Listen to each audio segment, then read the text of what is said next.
함께 연구할 하나님의 말씀은 사무엘하 15장 1절부터 12절까지 말씀을 함께 보겠습니다. 12절까지니까 천천히 읽어보겠어요. 그 후에 시작.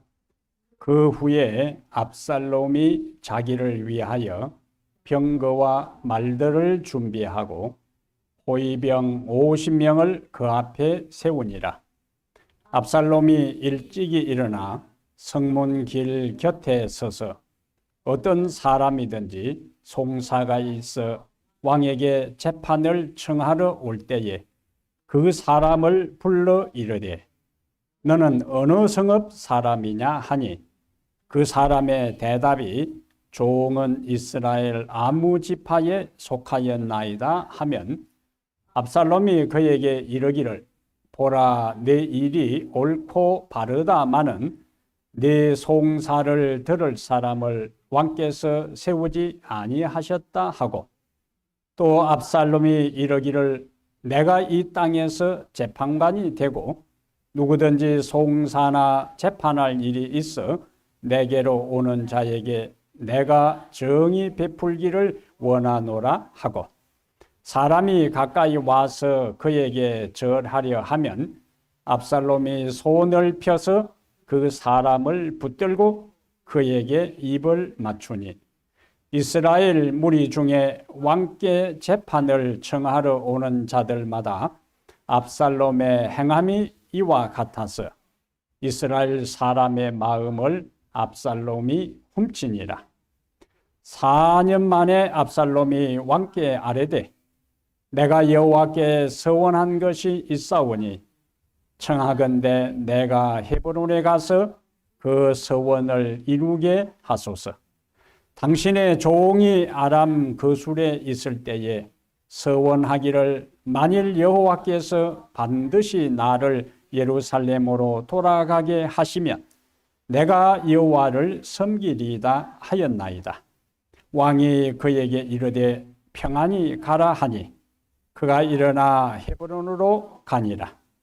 이에 압살롬이 정탐을 이스라엘 모든 지파 가운데에 두루 보내 이르기를 너희는 나팔 소리를 듣거든 곧 말하기를 압살롬이 헤브론에서 왕이 되었다 하라 하니라. 그때 청함을 받은 200명이 압살롬과 함께 예루살렘에서부터 헤브론으로 내려갔으니 그들은 압살롬이 꾸민 그 모든 일을 알지 못하고 그저 따라가기만 한 사람들이라. 죄사 드릴 때에 압살롬이 사람을 보내 다윗의 모사 길로 사람 아히도벨을 그의 성읍 길로에서 청하여 온지라. 반역하는 일이 크감에 압살롬에게로 돌아오는 백성이 많아지니라. 아멘. 12절까지 우리가 말씀을 보았습니다. 오늘 제목은 압살롬과 루스벨, 압살롬과 루스벨 이런 제목으로 우리가 말씀을 좀 나누겠어요. 이 제목이 서로 조화가 되는 것 같아요. 압살롬과 루스벨 좀 감이 잡혀요. 예, 압살롬과 루스벨 이런 제목으로 말씀을 좀 살펴보겠어요. 우리가 사용하는 말 가운데 타산지석이라는 말이 있죠. 타산지석 무슨 의미입니까? 예, 원래는 다른 산에 보잘것없는 돌도 내게 유익이 될 수 있다 하는 문자적인 의미고 그러한 의미들이 타인의 허물이나 실패까지도 나에게 거울로 삼아 교훈을 얻을 수 있다 하는 것을 뭐라고 부른다고요? 타산지석. 비슷한 말이 우리가 반면교사라 하는 말도 있는데 조금 의미가 다릅니다. 성경에 나오는 인물들을 또 열심히 있는 사람들이 몇 사람이나 등장할까 약간씩 차이가 있지만은 약 2,000명 정도 등장한다 그래요. 성경에 나오는 인물들이 약 2,000명 정도인데 그 인물들 중에는 우리가 이런 사람을 우리가 본받아야지 하는 긍정적인 사람들도 있고 이렇게 살아서는 안 되겠다. 이 사람처럼 안 되겠다 하는 부정적인 사람들도 있어요. 그러니까 우리는 다 타산지석으로 이제 삼아야 되는 겁니다. 긍정적인 사람들은 긍정적인 면대로 또 부정적인 사람들은 부정적인 면대로 우리가 유익을 얻을 수 있는데 로마서 15장 4절에 바울이 이렇게 이야기해요. 무엇이든지 전에 기록한 바는 우리의 교훈을 위하여 기록되었다. 그러니까 부정적인 이야기도 긍정적인 이야기도 긍정적인 사건도 부정적인 사건도 다 무엇이든지 전에 기록한 바는 무엇을 위해서? 우리의 교훈을 위해서. 그러면은 오늘 15장 1절부터 12절까지 내용은 좋은 이야기요, 나쁜 이야기요? 긍정적인 이야기요, 부정적인 이야기요? 부정적인 이야기요. 근데 부정적인 이야기를 할지라도 우리가 이 이야기 가운데서 타산지석을 삼아서 우리에게 주는 메시지가 있을 것이다. 그것을 우리가 오늘 저녁에 함께 살피는 거예요. 주인공이 이제 압살롬이 등장합니다. 압살롬이 자기 여동생을 성폭행한 이복 형제인 암논을 죽이고 그의 외갓집으로 도망을 가서 망명을 하는 거예요. 이름 그대로. 3년 동안 외갓집에 도망을 가서 있다가 돌아오게 하는데 누가 결정적인 역할을 해요? 요압이 이제 결정적인 역할을 합니다. 그런데 압살롬이 예루살렘으로 돌아왔을 때 다윗이 만나주지 않았어요. 그리고 준가택 연금 상태에 처하게 됩니다. 약 2년 동안. 그러다가 2년 후에 다윗을 만나 형식적인 화해의 과정을 거쳐요. 그 이후부터 압살롬은 본격적인 반역 준비, 반란을 일으킬 이제 계획을 하나하나 차근차근 진행시켜 나갑니다. 그 결과 오늘 본문에서 이제 아버지를 상대로 반란을 일으켜요.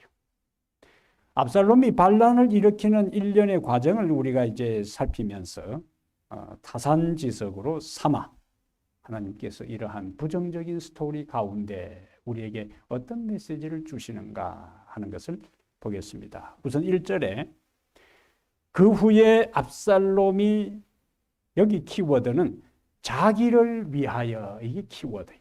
자기를 위하여 병거와 말들을 준비하고 호위병 50명, 옛날 성경에는 전배하는 것은 앞에서 달리는 경호원들 이야기예요.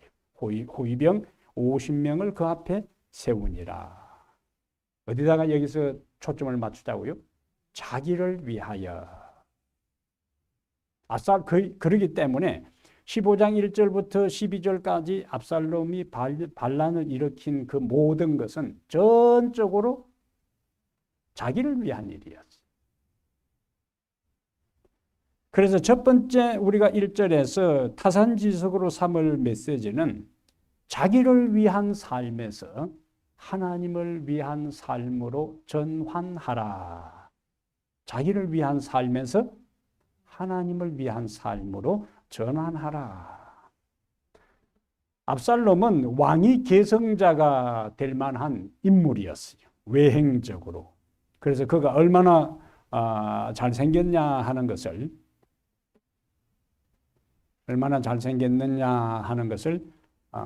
우리가 앞에서 보면은 14장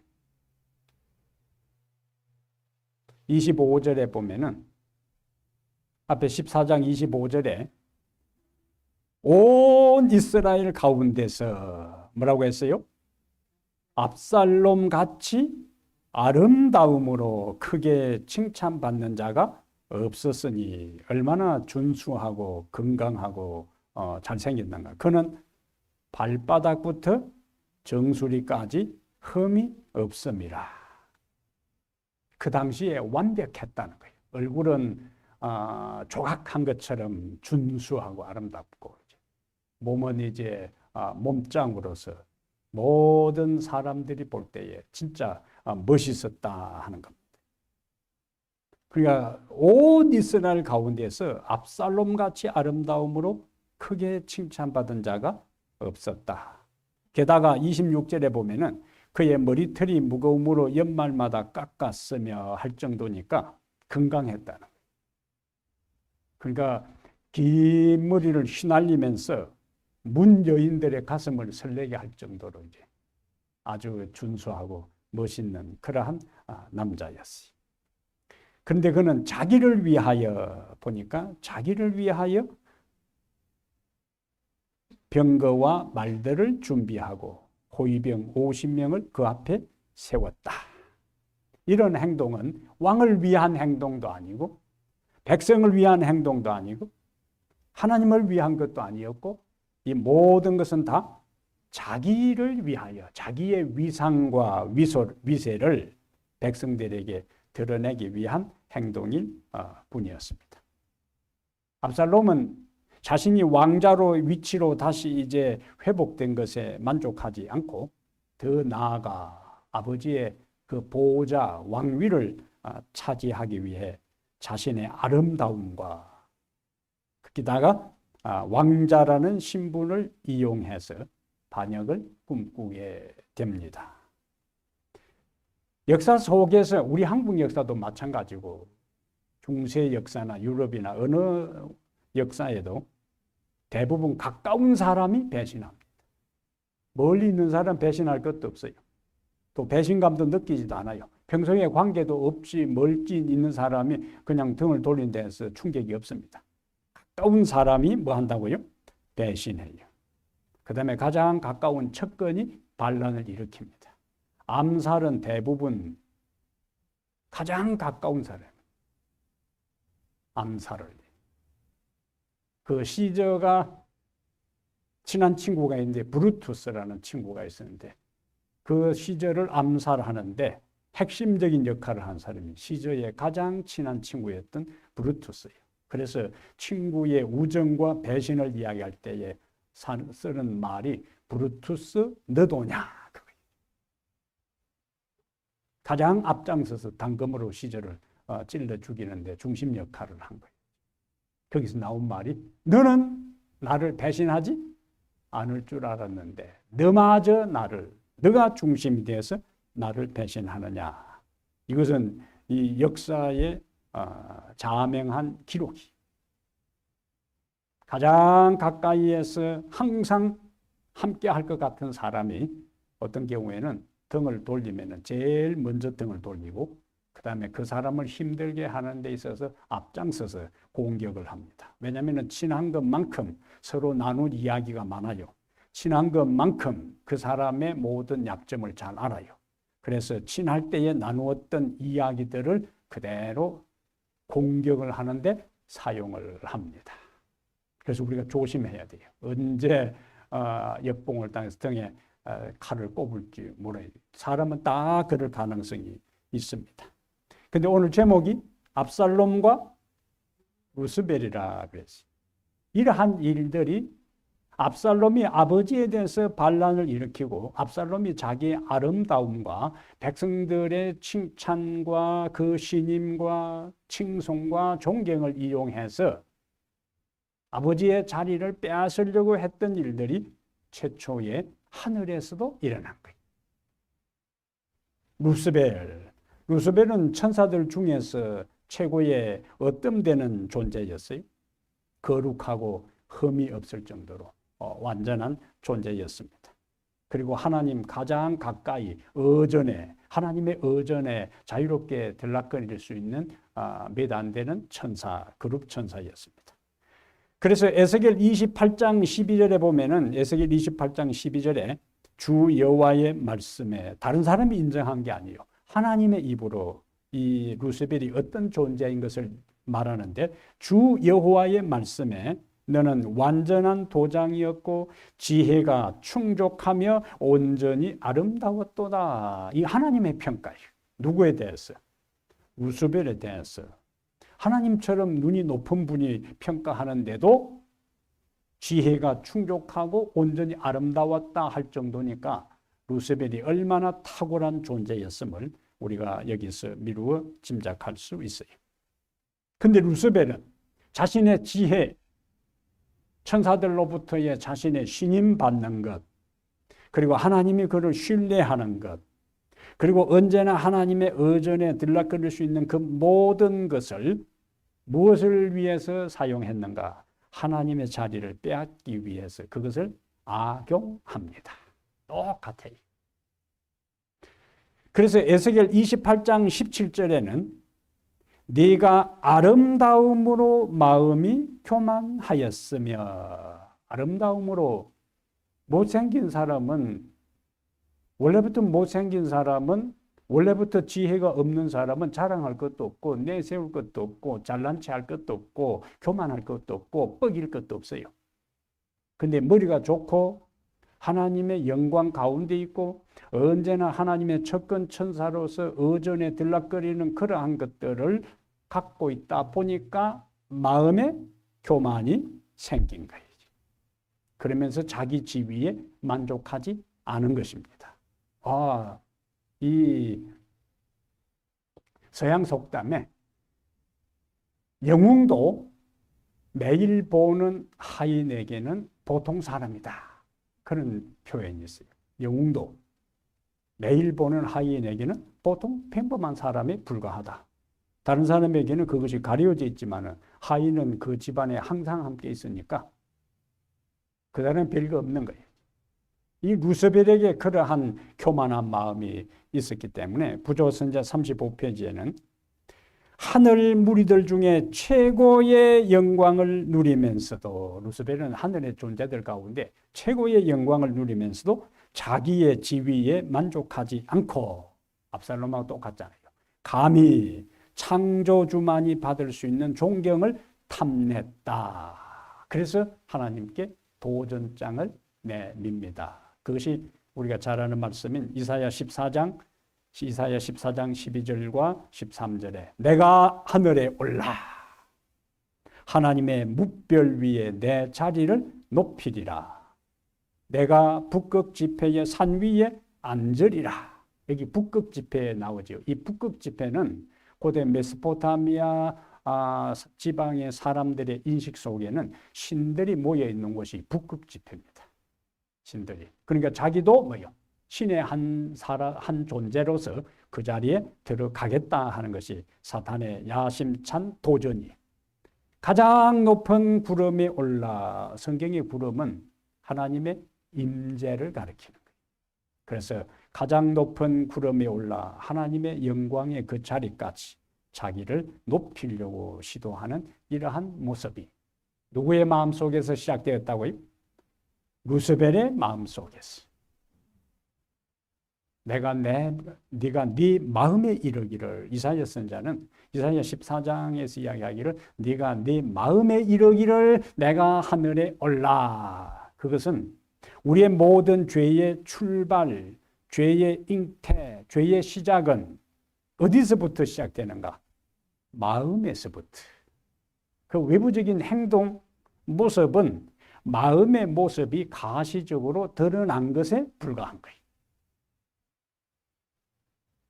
그래서 종종 이 정신과 의사들이 학회에서 발표를, 이제 학회에 모여서 발표를 하고 토론도 하고 심포지엄도 하는데 자주 이제 그냥 사석에서 대화하고 식사 자리에서 대화할 때 서로 분석하기에 바쁘다 그래요. 이 사람이 왜 이런 말을 나한테 하지? 이 사람의 얼굴 표정이 왜 이렇지? 이 사람의 바디랭귀지가 왜 이렇지? 평생 이 사람의 눈빛하고 얼굴 표정, 그 다음에 바디랭귀지, 말, 이러한 데서 정신과 의사는 그 사람의 본 내면의 세계를 찾아내야 되기 때문에 서로 분석하기에 바쁘다. 그 피곤해 살겠어요. 그래가지고. 그런데 우리가 어떤 말을 하느냐, 어떤 행동을 하느냐 하는 것은 그냥 어떤 행동이 나온 것도 아니고 그냥 어떤 말이 나온 것이 아니라 다 뭐요? 내면의 생각이 말로 표현되고 내면의 생각이 행동으로 나온 거예요.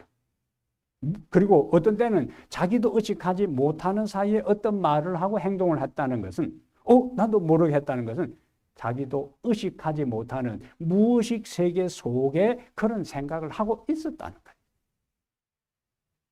무의식 속에서. 그래서 사람의 의식과 무의식은 우리가 빙산의 일각이라는 표현을 쓰잖아요.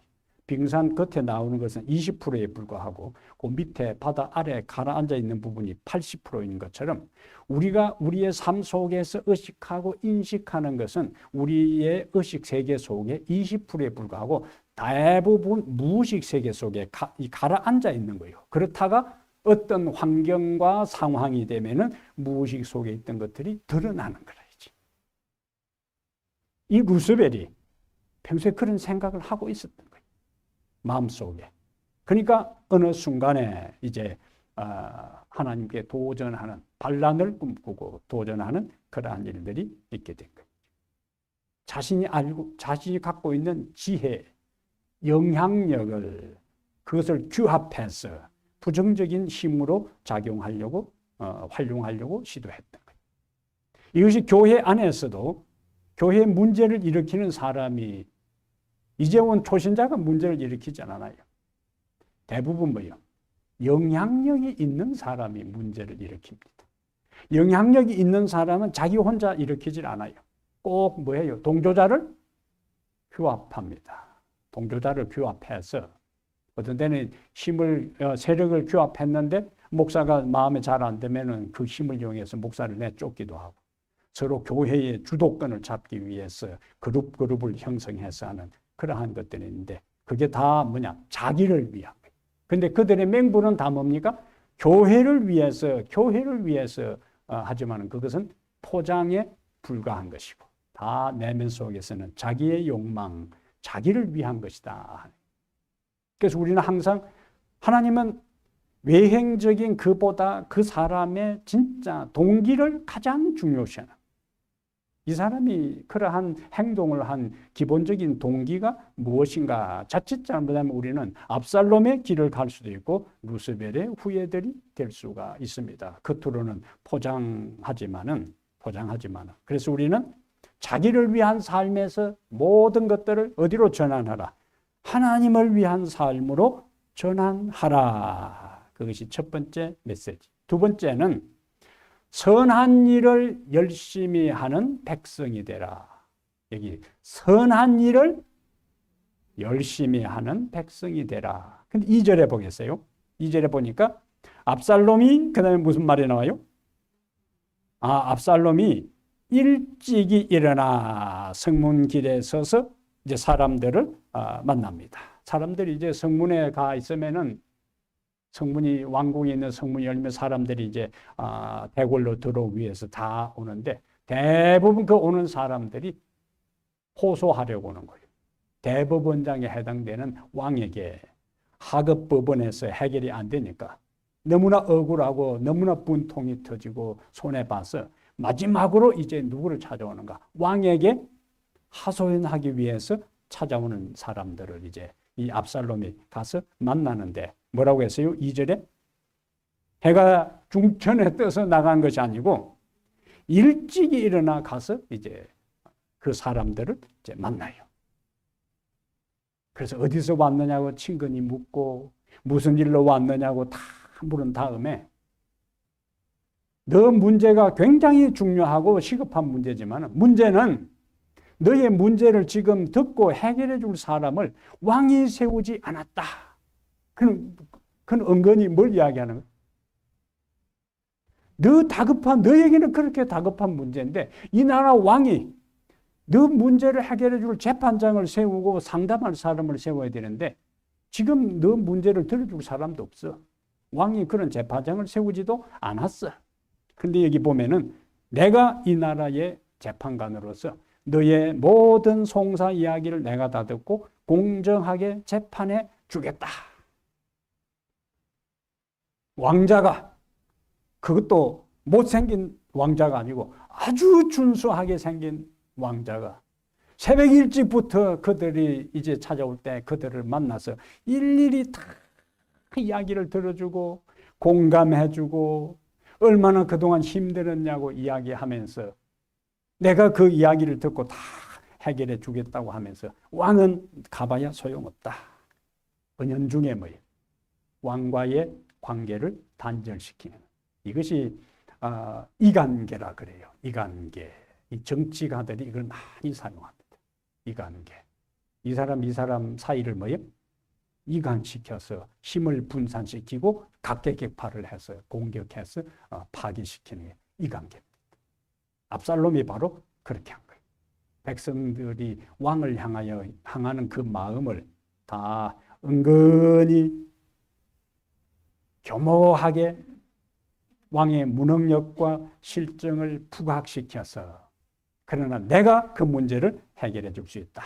그러니까 백성들이 그동안에 자기가 이 관청을 찾아가서 이야기하면 하도 그런 사람들이 많이 오니까 시끄럽다고 그러고 이 나리들 밑에 그 사람들을 통해서 쫓아내고 해서 어디 가지도 못하고 이 가난하고 힘없는 사람들이 막 속에 화가 차 있는데 왕자가 그 이야기를 다 들어주니까 고마워가지고 그 왕자 앞에 뭐 하려고 하는데 절을 하려고 하는데 아이고 무슨 절이냐고 그냥 무릎을 꿇으려고 하는 사람을 이렇게 세우고 껴안고 입을 맞추고 하니까 백성들이 그냥 마음이 녹아내려 앉은 거지.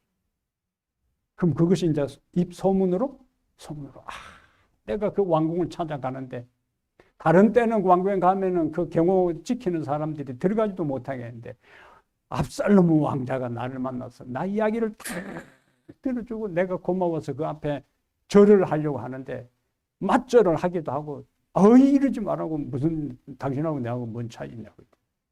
백성들에게 이제 칭찬이 자자하게 됐는데 6절 보겠어요.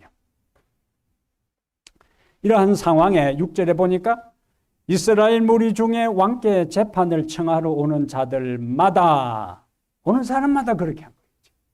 마다 열심히 일찍부터 오는 사람마다 그렇게 한 거예요. 압살롬의 행함이 이와 같아서 그 다음에 뭐라고 했습니까? 이스라엘 사람의 마음을 압살롬이 훔치니라. 이것이 압살롬의 지금까지 행동에 대한 성경 저자의 평가요. 압살롬이 백성들의 마음을 훔쳤다.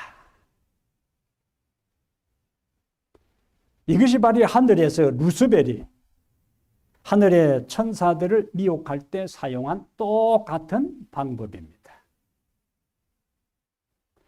부조선자 36페이지에 그는 루스벨은 모든 피조물들이 그들의 애정과 충성에 하나님을 최고로 삼도록 하는 대신에 그들의 봉사와 충성을 자기 자신이 받으려고 노력하였다. 루스벨이 모든 피조물들이 하나님을 향하고 하나님께 경배하고 하나님께 칭송하는 그 모든 것들을 자기 자신이 중간에 가로챘다. 누가? 루스벨이. 그러면서 창조주의 지혜와 사랑을 비난하고 자기를 추종하고 따르는 천사들에게 하나님에 대한 불신과 불만을 퍼뜨렸다. 이렇게 해서 우리가 계시록 12장 3절에 보니까 하늘 전체 천사들 가운데 3분의 1의 천사들이, 우리가 천사들 이야기할 때 성경에서 천천만만의 천사라고 할 때 히브리인들이 생각할 때에 이거는 숫자로 표현할 수 없을 정도로 많다는 그것이 천천만만이에요. 우리식으로 표현하면 뭡니까? 억수로 많다. 천지 빛깔이다 하는 게 억수로 많다고. 쎄빛다. 엄청나게 많은. 그런데 그 가운데 얼마나요? 3분의 1의 천사들이 루스벨의 부정적인 암시, 부추김 이러한 것에 미혹되어서 하나님께 등을 돌리는 일들이 일어난 거예요. 그만큼 부정적인 것에 대한 파급은 엄청난 겁니다.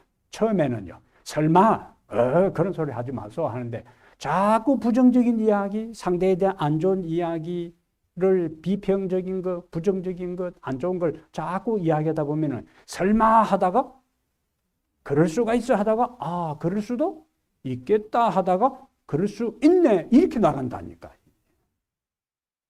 그래서 우리가 다른 사람에 대한 평가와 이야기에 대한 것들은 굉장히 주의해야 돼요. 압살롬이 했던 그 길을 그리고 루스벨이 했던 그 일들을 하게 되는데 압살롬은 그러한 일들을 2절에 보니까 일찍이 일어나 그랬고 6절에 보니까 오는 자들마다 했으니까 압살롬은 악한 일을 하는 일에 뭐 했어요? 열심을 가졌다. 근데 우리는 타산지석으로 삼아 선한 일을 하는데 열심을 가져야 된다. 악한 일을 하는데도 이 정도로 열심인데 그리고 악한 일을 해도 뭐가 있었는가? 결과가 있었어요. 일찍부터 열심히 하니까 결과가 있었다는 거예요. 우리는 악한 일이 아니라 선한 일을 하는데 열심을 내야 되는데 주님이 먼저 선한 일을 하는 일에 모본을 보이셨어요. 그것이 사도행전 10장 38절에 하나님이 나사렛 예수에게 성령과 능력을 기름 붓듯 하셨으며 그가 두루 다니시며 그다음 뭐가 나올까요?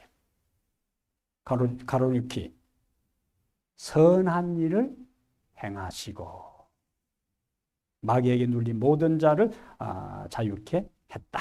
고쳐셨다. 그럼 예수님이 하나님께서 성령을 기름 붓듯 하셨는데 그 이유가 뭐냐? 예수님이 무슨 일을 하시도록? 선한 일을 하시도록. 하나님께서 그에게 성령의 능력을 주셨어요. 그러면 하나님이 예수 그리스도를 통하여 선한 일을 하시도록 한 목적이 어디에 있을까? 그것은 그렇게 해서 사람을 구원하기 위한 거예요.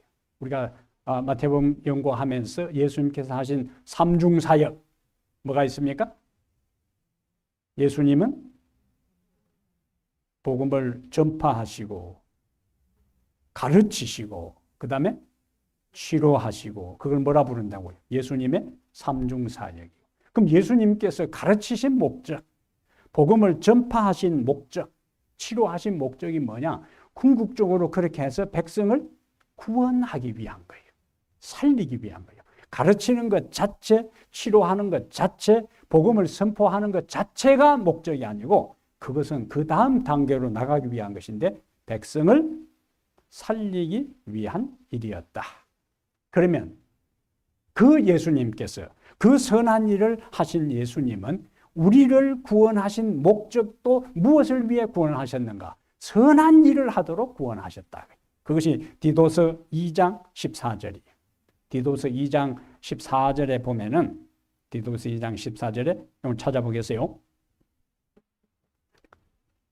이건 아주 중요한 말씀.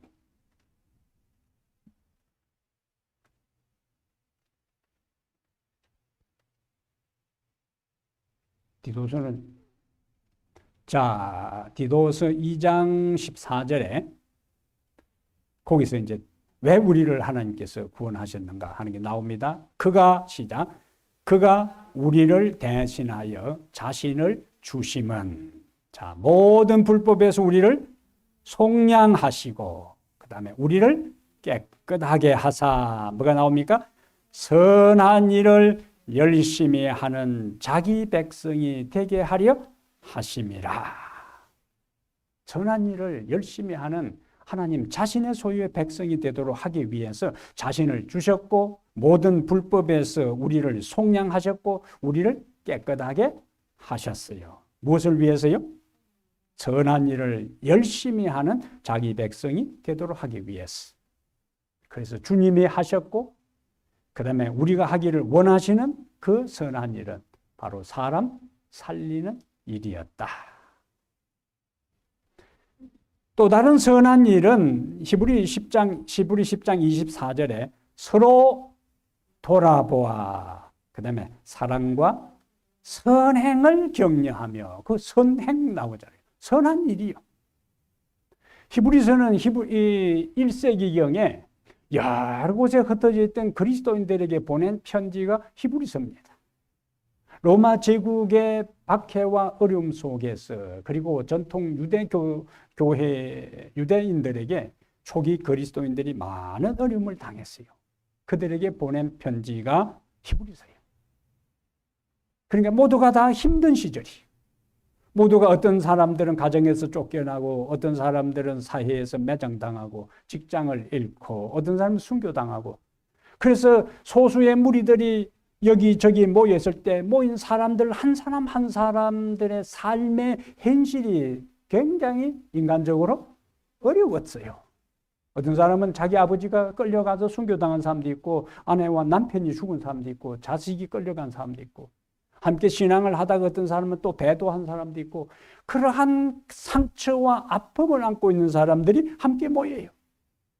그래서 그들이 모여 어떻게 하는가? 서로 돌아보라고 해요. 그리고 사랑과 선행을 격려하라고 해요. 압살롬은 부정적인 목적으로 사람들을 격려했어요. 자기를 위하여 다윗 왕을 향하는 그 모든 관심과 마음을 자기에게로 이끌기 위한 목적으로 그들의 말에 귀를 기울였고, 그들을 만났고, 그들을 대화하고, 그들을 격려했어요. 악한 목적을 위해서. 악한 목적을 위해서도 그 정도 열심이라면은 그 일을 몇 년 동안 했는가? 몇 년 동안 한 것 같아요? 4년 동안 했어요. 4년 동안. 왜냐면 여기 7절에 15장 7절에 보면은 4년 만에 압살롬이 왕께 아뢰되 하면서 헤브론으로 가겠다 하는 걸 보니까 아침 일찍부터 사람들을 만나고 하는 그 일들을 자그마치 몇 년 동안요? 4년 동안. 4년 동안 하다 보니까 이스라엘 압살롬의 행함이 이와 같아서 무리 중에 재판을 청하러 오는 자들이 돌아올 때 압살롬이 그들의 마음을 사로잡을 수 있었어요. 결과로 나타난 거예요. 관심을 갖고 그들과 공감하고 그들의 이야기를 들어주고 격려하다 보니까 그들의 마음이 압살롬에게로 향했어요. 4년 동안 하니까. 그러면 우리가 선한 목적으로 그 사람을 뭐 하기 위해서? 살리기 위해서 이와 같은 열심, 이와 같은 관심, 사랑과 선행을 격려하게 될 때에 우리의 선한 동기로 선한 일을 위해서 이렇게 열심히 한다면 우리의 일에도 무엇이 있을 수 있는가? 열매가 나타날 수 있게 된다 하는 것을 우리가 여기서 확인할 수가 있습니다. 오케이, 세 번째 12절 보겠어요. 12절에 제사 드릴 때에 압살롬이 사람을 보내 이제 헤브론에 가서 제사를 드립니다. 그리고 사람을 보내 다윗의 모사 참모 책사입니다. 모사 길로 사람 누가 나와요? 아히도벨을 그의 성읍 길로에서 청하여 온지라. 자, 그 다음에 연결되는 말이 뭐죠? 길로에서 아히도벨을 초청했어요. 반역하는 일이 크가매. 자, 아히도벨이 그 사이에 가담하고 난 다음에 상황을 반역하는 일이 크가매 압살롬에게로 돌아오는 백성이 많아지니라. 세 번째 타산지석으로 삼아야 할 메시지는 바른 길이 아니면 가지 말라. 바른 길이 아니면 가지 말라. 12절의 주인공은 누굽니까? 12절에 아히도벨이요. 근데 이 아히도벨은 다윗의 친구이자 중요한 모사입니다. 1급 참모요.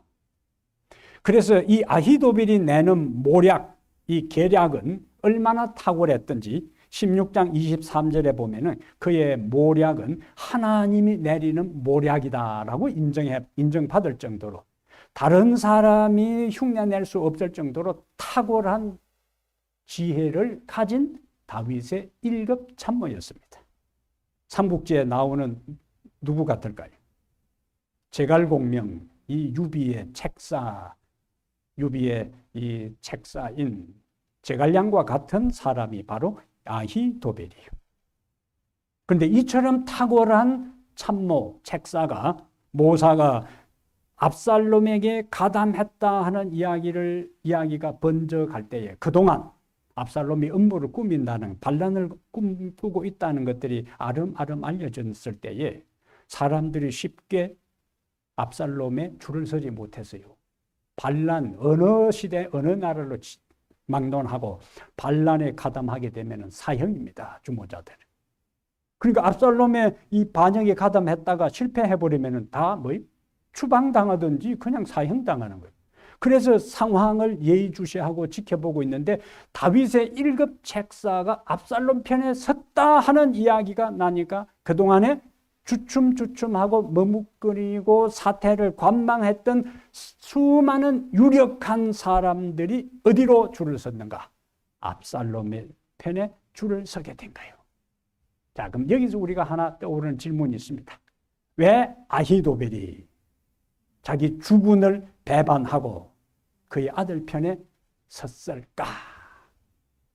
여기 우리에게 주는 중요한 메시지가 있어요. 이 바세바, 다윗이 가늠한 바세바의 아버지는 누구냐? 엘리암이에요. 엘리암. 그 다음에 이 엘리암의 아버지가 누구냐? 아히도벨이에요. 사무엘하 11장 3절하고 23장 24절이에요. 바세바 아버지가 엘리암이고 엘리암 아버지가 여기 12절에 나오는 누구라고요? 아히도벨이에요. 그럼 바세바는 뭐가 되는 거예요? 아히도벨의 손녀가 됩니다. 바세바 할아버지가 아히도벨이에요. 그리고 다윗에 의해서 전장에서 비참하게 적군에 의해 죽은 우리아는 자기 손녀 사위가 되는 거예요. 바세바가 아히도벨의 손녀니까 우리아는, 바세바의 남편 우리아는 자기 손녀 사위였어요. 그래서 자기가 손녀를, 할아버지 때 대부분 손녀를 사랑하고 아끼잖아요. 이 바세바가 어렸을 때부터 아마 아히도벨이 많이 귀여워했을 거예요. 그리고 결혼하고 또 우리아가 아주 용기 있는 장교가 됐을 때에 신뢰했을 텐데, 자기 주군인 다윗에 의해서 자기 손녀 사위가 비참하게 죽었을 때 이미 마음이 다친 거예요. 두고 보자. 언젠가는 내가 뭐 하겠다? 복수하겠다. 그런데 그 아들이 반란을 꿈꾸고 자기를 끌어들일 때에 기다렸다는 듯이 그 반란군의 이 반란 업무에 가담하게 됩니다. 그 결과 그동안에 머뭇거렸던 많은 사람들이 이 반역하는 일에 더 많이 가담하게 되는 거예요. 그러면 아히도벨은 부정적인 면에 다른 사람에게 강력한 영향을 미쳤어요. 아히도벨은 부정적인 면에 다른 사람들이 다 반역에 가담하는데 결정적인 영향을 미친 것입니다. 여기에 문제는 아히도벨은 개인적인 복수의 감정을 극복하지 못했습니다. 개인 감정을, 정욕, 다윗은 하나님이 세운 왕이었기 때문에 하나님이 세운 왕은 하나님의 시간표에 의해서 하나님께서 해결할 것이라는 하나님 주권에 대한 확신 대신에 개인적인 감정의 벽을 넘지 못하고 반역하는 아들의 편에 가담함으로 결국에 자살로 생을 마감합니다. 우리가 다음 시간에 그 반란이 진행될 때에 사람들이 반응하는 그 여러 다양한 요소들이 오늘 우리를 향한 메시지가 뭔지를 살펴보겠어요. 성경이 얼마나 재밌는지 모릅니다. 성경에 온갖 이야기들이 다 나오는데 그 메시지 가운데서 우리에게 주는 기별들이 있어요. 옳은 길을 가지 않는 사람은 우선은 아히도벨이 반란에 가담했어요. 수많은 이스라엘의 유력자들이 지방의 유지들이 줄을 서서 이제 이 반란 반역하는 일에 가담하게 될 때에 외행적으로 그 아히도벨의 선택이 옳은 것처럼 보였어요. 만약에 이것이 성공하면은 아히도벨은 압살롬에게 있어서 1등 공신이 되는 겁니다. 성공하면은 그 국가의 다윗의 1급 책사의 역할이 그대로 아들이 왕자에 오를 때에 그 역할을 이제 하게 되게 되는 거예요. 지금 전개되는 상황은 자기의 선택이 옳은 것처럼 보이지만 무엇이든지 전에 기록한 바는 우리를 위한 교훈으로 기록했다. 옳은 길을 가지 않는 자의 마지막은 항상 파멸입니다. 옳은 길을 가지 않는 자는 결국은 파멸로 끝나요. 그래서 잠언 14장 12절에 어떤 길은 사람의 보기에 바르나 필경은 사망의 길이니라. 어떤 길은 사람의 보기에 바르나 필경은 사망의 길이니라. 우리는 바른 길이 아니라 옳은 길을 가야 돼. 바른 길이 아니라 우리는 부정적인 사망의 길 대신에 옳은 길로 가야 돼. 그릇된 길에서 벗어나야 합니다. 그 다음에 개인적인 감정에 휘둘리지 말고 정로를 걸어야 돼요. 그래야 다른 사람들을 옳은 대로 이끄는 중요한 긍정적인 영향을 미칠 수가 있습니다. 옳은 길이 아니라면은 형제라도 부모라도 친구라도 배우자라도 동조하지 말아야 하는 거예요. 그래서 예수님은 아비나 어미를 나보다 사랑하는 자는 천국에 합당하지 않고 자식을 나보다 사랑하는 자는 천국에 합당하지 않고, 그것은 원칙적인 면에 있어서 개인적인 인륜, 개인적인 관계, 의리, 인간관계, 이 모든 것을 하나님을 따르는 사람들은 뛰어넘어야 된다는 것을 예수님이 강조하고 있는 거예요. 형제를 미워하라는 것도 아니고 부모를 미워하라는 것도 아니고 그 정을 뛰어넘어야 된다. 교회에서 종종 어떤 문제가 있을 때에 평소에는 별로 친하지도 않은 가족이라 할지라도 이민 오면서 이런저런 상처가 있다가 따로 있는 사람이라도 문제 생기면은 그냥 패밀리들이 집단적으로 뭉치는 경우들이, 그리고 힘을 규합함. 비극이요. 그러니까 친구라도 형제라도 배우자라도 의리나 정과 관계보다 그것이 옳은 길이 아니면은 가지 말아야 하는 거예요. 바른 길이 아니면은 아무리 부부라 할지라도 아무리 부모라 할지라도 자식이라 할지라도 그 길이 바른 길이 아니고 옳은 길이 아니면은 공감하거나 동조하거나 같은 길을 걸어서는 안 되는 거예요.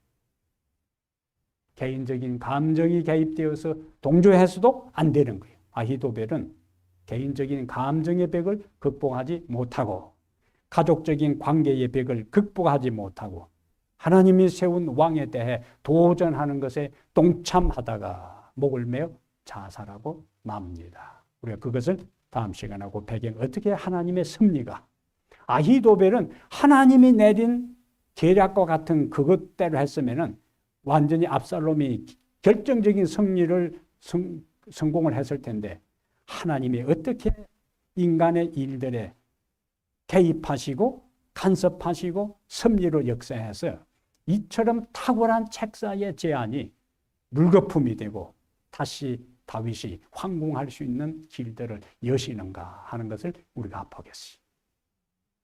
하나님께서 하시면은 인간의 어떤 계획, 어떤 전략, 어떤 책략이라 할지라도 하나님은 자연스럽게 그것을 깨뜨릴 수 있는 유일한 능력과 지혜를 가지신 분이신 것입니다.